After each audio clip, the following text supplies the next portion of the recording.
tignan niyo po ang record ng ating mga kandidato. Wala sa kanila ang may bahid ng dugo dahil sa tukhang.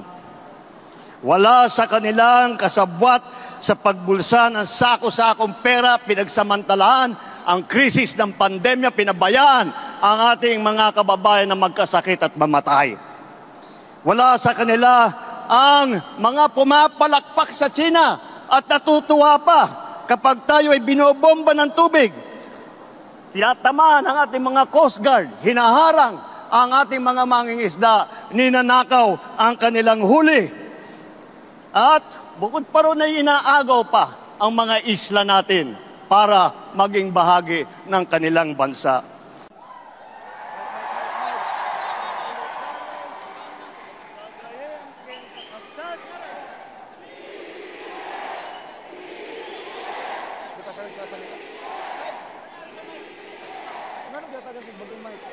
Kailya, Kailuganos, Kagayem, Ken, Kakabsat, na imbag nga malemyo amin.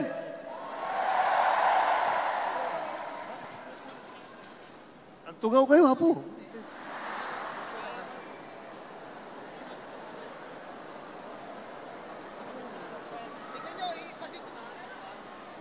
Parang mahirap makapaniwala na nandito na naman tayo sa kampanya.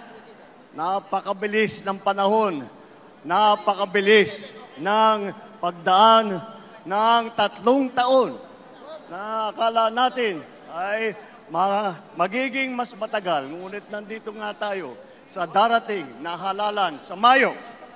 At sinimulan po natin ang aming national campaign, kagaya ng dati, dito po sa ating minamahal na lalawigan ng Ilocos Norte. Andito po ang aming ipinagmamalaki ng mga kandidato para sa Senado. Ngunit, bagamat nakatuon ang pansin natin sa ating mga kandidato para sa Senado, huwag po natin kaligtaan ang halos 18,200 na local executive na ating ihahalal sa Mayo. Nabanggit ko po ito dahil may pagmamalaki ng alyansa na kami lang ang may kumpletong tiket mula sa senador hanggang sa sangguniang bayan ng pinakamaliit na bayan ng buong Pilipinas. At hindi pangkaraniwan ang mga aming kandidato. Hindi po kagaya ng mga nakikita natin sa mga iba't ibang partido. Hirap na hirap makakuha ng kanilang mga miyembro. Ang aming pong ipinagmamalaki at pinaglalaban ay subok na at matagal nang nagseserbisyo sa publiko. Hindi po ay naaawa rin po kuminsan sa ating mga katunggali dahil nagmamakaawa para makakuha ng mga malalakas at magagaling na kandidato. Di tulad ng iba, karampot lang ang kandidato. Dito po, buo kami. Hindi lamang buo sa numero, ngunit buo ang loob para ipaglaban ang kapakanan ng bawat Pilipino at ang buong Pilipinas.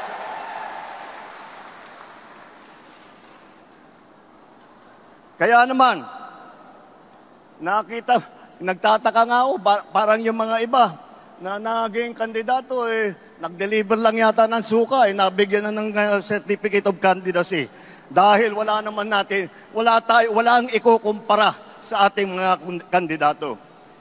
Kung ihahambing natin sa mga napulot nila, ang ticket natin mula sa Senado hanggang Sangguniang Bayan ay mga leader na subok sa serbisyo. Magandang record na pwedeng ipagmalaki kahit kanino. Kung kilatisin natin ng isa-isa, napakatingkad ng ating kakayahan, ng kanilang kakayahan at ang mga pambato para sa pagbabago. At kapag pinagsama kagaya nito na nangyari dito sa alyansa, ay lalong nakaka-impress ang kanilang pinagsamang lakas at galing. 8 po sa ating mga kandidato ay veteranong senador. Palitan ko na lang, matagal ng senador kasi pag veterano baka akalain nilang hindi lang luma kundi matanda. Andito po ang ating mga senador, Senator Cayetano, Senator Lacson, Senator Lapid, Senator Marcos, Senator Pacquiao, Senator Revilla, Senator Soto, Senator Tolentino. Pagpasok po sa Senado ng mga re-electionist sa Senado, ay wala na pong OJT. Hindi na mag-aaral. Alam na alam nila ang trabaho.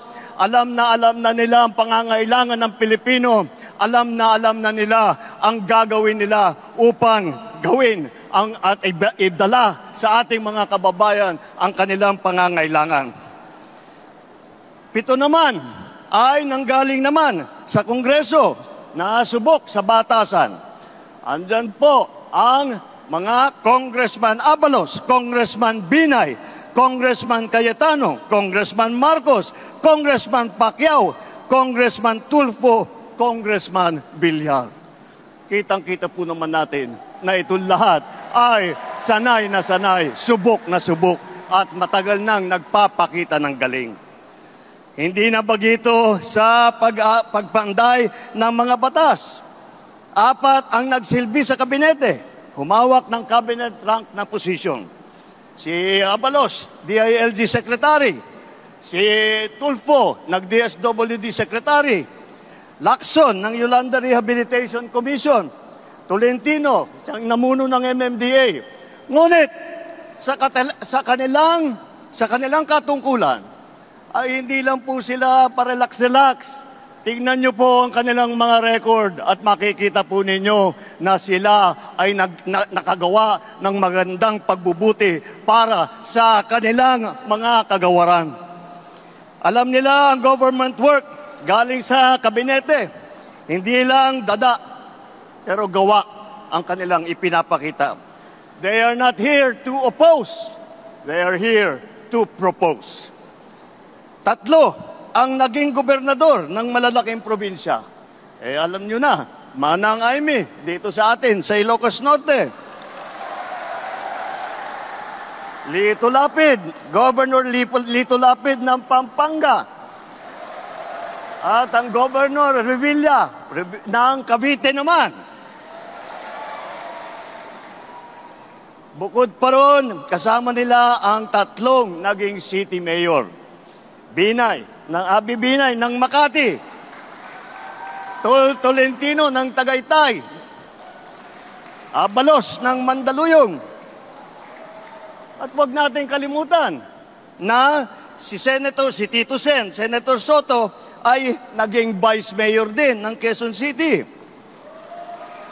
Hindi rin po tayo nagkukulang sa boses ng kababaihan at maglalaban para sa karapatan ng ating kababaihan dahil 4 sa ating mga kandidato ay babae, pero itong mga babaeng ito ay palagay ko, mas matatapang pa ito kaysa sa mga lalaki na nandito ngayon. Mga abogado naman, 4 din. 4 ang abogado natin, Abalos, Binay, Cayetano, Tolentino. Si Aimee nag-aaral din sa law school. At pinagtatalunan lang nila kung sino daw ang pinakamagaling at sino nanggaling sa pinakamagandang eskwelahan. Ngunit lahat yan ay magaling, lahat yan ay matalino, lahat yan ay ginamit na ang kanilang kakayahan upang pagandahin ang Pilipinas. Kung itatanong naman natin, sila ba ay isa lang ang pinanggalingan? Tiga Maynila lang ba lahat? Tiga Luzon ba lahat? Hindi po. Dahil pagdating sa geographical representation, 2 ang taga Mindanao. Si Manny Pacquiao ng Bukidnon, Sarangani at saka Jensan. Si Erwin naman, lumaki sa Davao Oriental, sa Sulu, mga probinsya kung saan nadestino ang kanyang bayaning ama. Ang unang Vicente Soto ay naging senador na taga Cebu.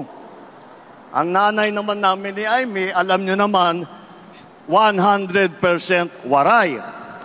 Alam naman natin pati na ang lolo ni Camille ay galing sa Iloilo. Yan po ang ating ipagmamalaki. Dahil po nauunawaan nila hindi lamang ang mga problema na hinaharap na nasyonal, hindi lang ang mga problema sa taas, sa Senado, ngunit lahat po sila ay may karanasan sa local government, may karanasan sila sa executive. Lahat po sila ay nakapagpakita na ng kanilang kakayahan. Kaya't po ay kayang-kaya naming maipagmalaki. Bukod po dyan, tignan niyo po ang record ng ating mga kandidato. Wala sa kanila ang may bahid ng dugo dahil sa tukhang. Wala sa kanilang kasabwat sa pagbulsa ng sako-sakong pera, pinagsamantalaan ang krisis ng pandemya, pinabayaan ang ating mga kababayan na magkasakit at mamatay. Wala sa kanila ang mga pumapalakpak sa China at natutuwa pa kapag tayo ay binobomba ng tubig. Tinatamaan ang ating mga Coast Guard, hinaharang ang ating mga mangingisda, ninanakaw ang kanilang huli. At bukod pa ron ay inaagaw pa ang mga isla natin para maging bahagi ng kanilang bansa. Wala po sa kanila ang tilang sakristan ng isang bulaang propeta na nasasakdal dahil sa pagyurak sa ating kabataan at sa ating kababaihan. Wala sa kanila ang tagataguyod ng pugad ng krimen, ng sentro ng paglalapastangan ng mga kababaihan na mga pogo. Tayo ngayon ay nasa sangandaan ng ating paglalakbay bilang isang malayang bansa. Bilang isang sambayanang may dangal, may sipag at may talino. Tayo ba ay papayag na babalik sa panahon gusto ng kung kailan gusto ng ating mga liderato maging probinsya tayo ng China? Babalik ba tayo sa nakaraan na ibinubugaw ang ating bayan bilang isang sugalan ng mga dayuhan? Nais ba natin bumalik sa landas na umaapaw sa dugo ng mga inosenteng mga bata na inagaw sa kanilang mga anak, mga ina, kinuha sa kanilang mga tahanan at inagaw ang kanilang kinabukasan? Walang nagnanais na Pilipino na mabalik tayo sa ganyang klaseng pagpatakbo. Kaya naman, pakakatiyak po kayo na kapag ang ating mga kandidato ay naluklok sa Senado at sila ay nagsimula ng kanilang trabaho, asahan po ninyo na sila po ay hindi makikihalo, hindi makikilahok sa ganyang bagay na ating iniwanan na at naayaw balikan. Ito po ang aming ipinagmamalaki. Ito po ang ating mga kandidato para ng alyansa para sa bagong Pilipinas. Ito po ang hinaharap namin sa inyo, ang pinakamagagaling na Pilipino, pinakamasipag na nagsiservisyo publiko, at ang buong buhay nila ay itinaya nila hindi lamang para sa kapakanan ng kanilang mga sarili, kung hindi po para sa inyo, para sa taong bayan, para sa Pilipino, at para sa Pilipinas. Kaya, sa darating na Mayo po, huwag nyo na pong tignan ang mga ibang mga pangalan. I-shade nyo na po lahat po itong nandito na nasa harap ninyo at gawing nating 12-0 ang ating resulta sa Senado. Nang sa ganon, matitiyak natin ang kinabukasan ng ating minamahal na Pilipinas. Mabuhay ang alyansa! Mabuhay ang bagong Pilipinas! Mabuhay tayong lahat! Maraming salam, Diyos, nina kada kayo aming